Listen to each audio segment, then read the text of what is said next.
müzik alan öğrencilerimizin eşsiz eserlerden oluşan seçkileri ile sizi baş başa bırakacağız.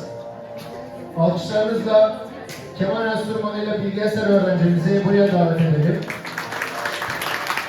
Ve mezun öğrencimiz Besleter piyano ile bizimle olacaklar. Burada şöyle bir istirhamımız var. Metin Altın bir yazısında şöyle bir ifadesine rastlamıştım. Paylaşayım, küçüklerimiz için özellikle söylüyorum. Rusya'da bir sanat merkezine tapınağa girer gibi girerler. Sessizce, sessizce dinlerler.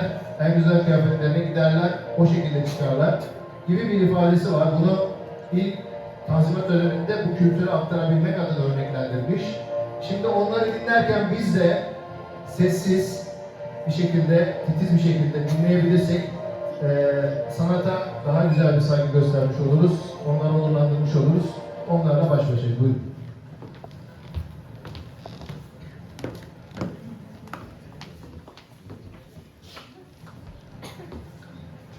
Şimdi Sicilien ve Rigoda parçasını çalacağım. Ardından Kreuzer'in 8 numaralı eserini çalacağım.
ayrı bir cevher olan öğrencilerimize teşekkür ederiz.